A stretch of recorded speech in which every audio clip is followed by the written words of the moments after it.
No sé cuántos son de los 60 o son de antes, pero antes de iniciar esta intervención tengo que ir hacia mis orígenes, realmente los orígenes de mis padres.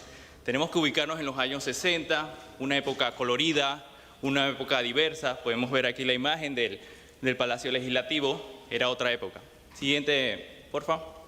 Una época de grandes hitos, tanto nacionales como internacionales. Siguiente.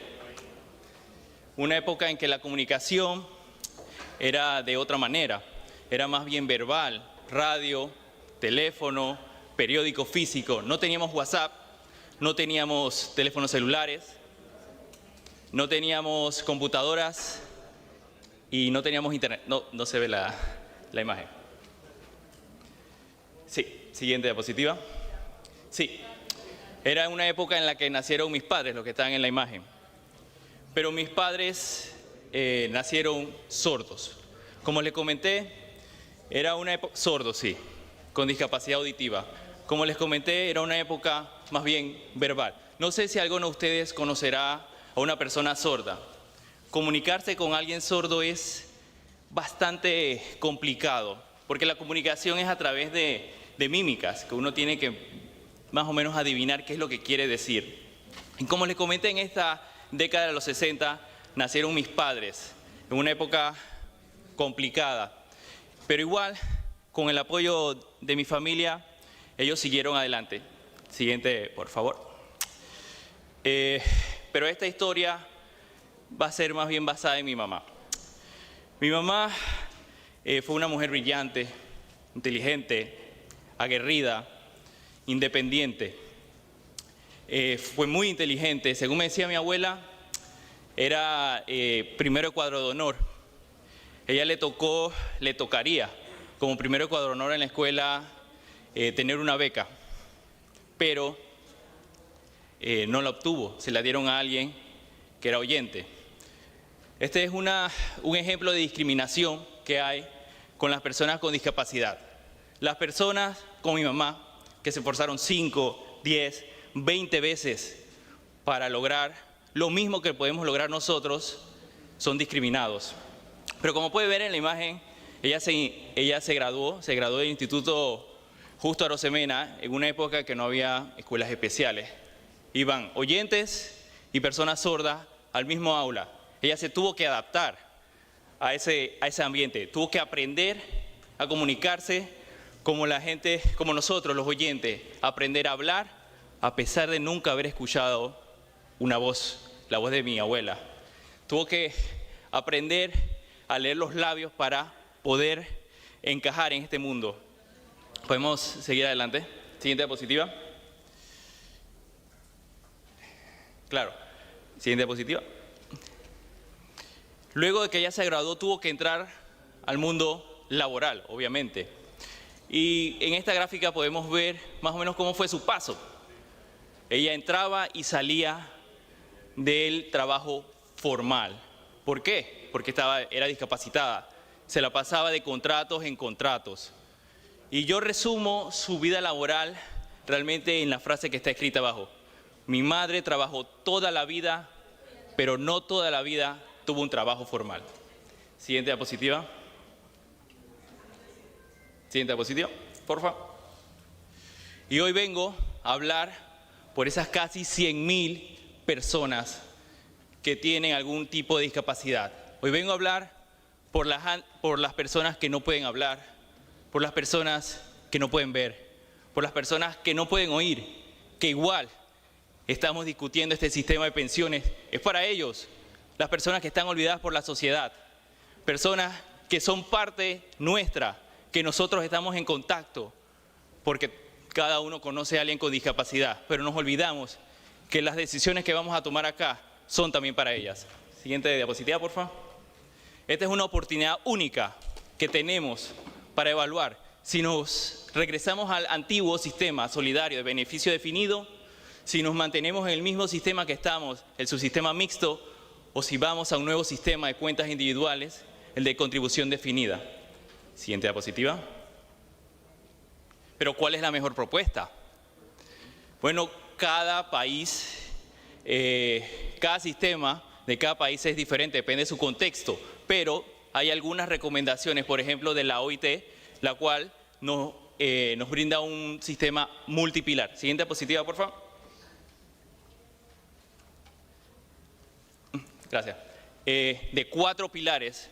Un primer pilar que es pensión universal para todas aquellas personas que solo el criterio sea la edad y que sean residentes en el país. Un segundo pilar que es el de seguridad social, el que estamos hablando de contribuciones. Tercer pilar, un esquema complementario, que ya lo tenemos, que sería el CIACAP, y de ahorros personales, que sería más o menos pensiones privadas. Siguiente, por favor. ¿Cómo debería ser estas recomendaciones según la OIT en nuestro contexto? Primer pilar, pensión universal. El sistema no contributivo debería ser el 150 a los 65. Sí, dije 150 a los 65, no 144 a los 65. ¿Y por qué lo dije? El primer pilar depende de cada país, de cada contexto. Pero acá estamos utilizando la línea de la pobreza. Siguiente, por favor. Según el informe de pobreza y distribución del ingreso de los hogares del Ministerio de Economía y Finanzas, del 2018 a 2021, la línea de la pobreza estaba en 144 balboas. Pero en la última publicación, al 2023, la línea de la pobreza está marcada a los 150 balboas. Entonces, ¿qué quiere decir esto? Quiere decir, bueno, para el Ejecutivo, que este programa de pensión debería ser llamado 150 a los 65, si queremos realmente atacar la pobreza. Siguiente, por favor. Ahora bien, en este mismo informe podemos observar en la parte de arriba que dice que un 62% de la población recibe algún tipo de asistencia social, no solo 120 a los 65. Y más abajo en este mismo informe indica que el 120 a los 65 llega, el 22% llega a la gente pobre y el otro 78% a los que no son pobres. ¿Qué nos quieren decir estos dos datos? Que la ayuda no está llegando a la gente que lo necesita. Siguiente, por favor. ¿Cuánto nos costaría, según la OIT, la calculadora de la OIT, tener un sistema de pensión universal? Ellos indican que alrededor de 1% para Panamá, 1% del Producto Interno Bruto.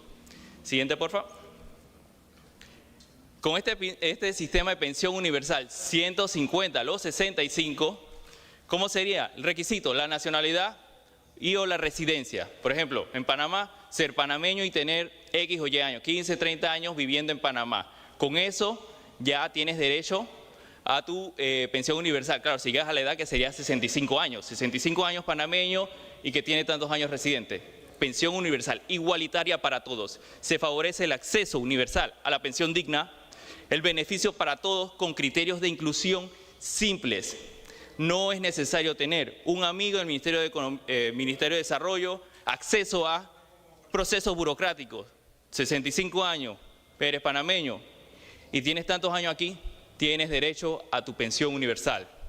Esto sería basado en impuestos, sería un beneficio igualitario. Siguiente, por favor. El segundo pilar, ¿qué dice la OIT?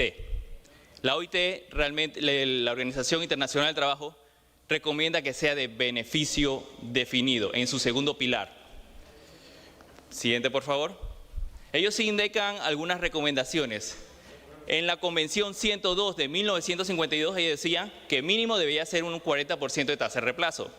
La subieron en 1967 a un mínimo de 45% de tasa de reemplazo con un mínimo de 30 años de contribuciones. Ya esta parte hay que analizarlo en el contexto de cada país, pero tenemos que recordar que hablamos de un primer piso de pensión universal y por encima el sistema contributivo. Y claro, sumamente importante, por eso está resaltado, las pensiones deben ser indexadas para que no sean afectadas con la inflación.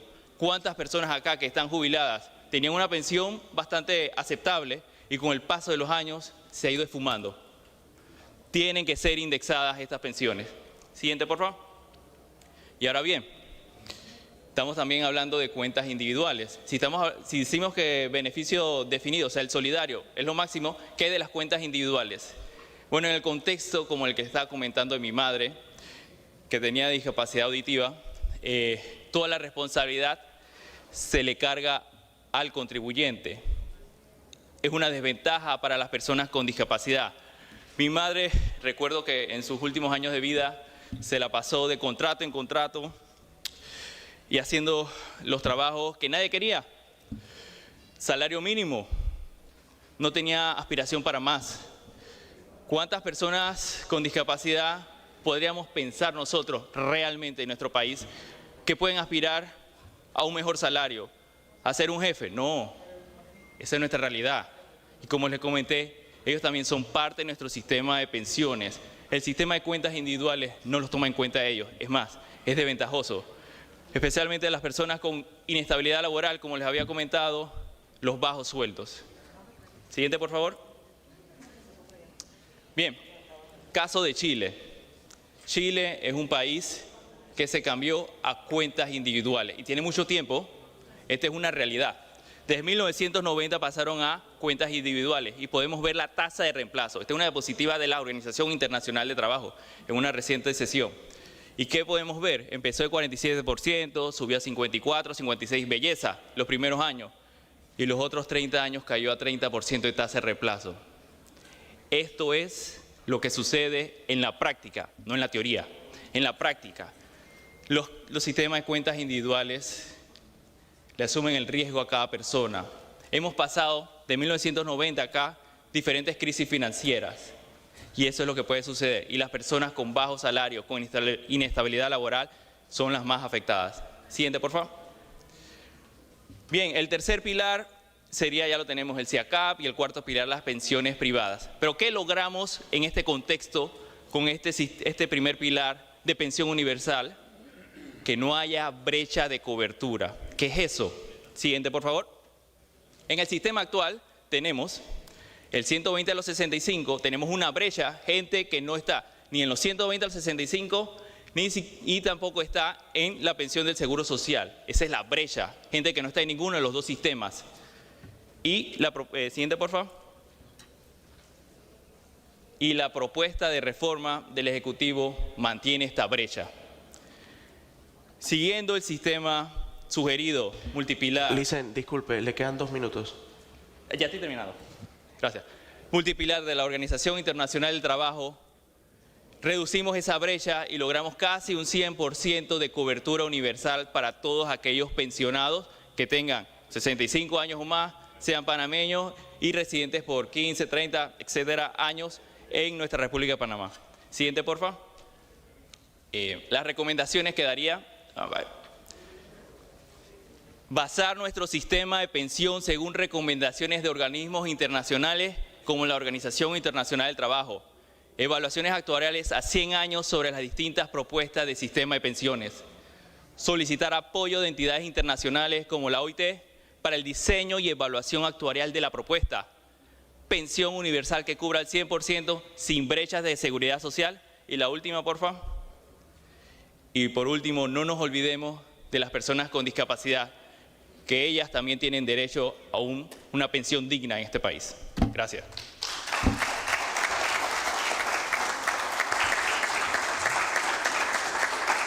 Muchas gracias al participante.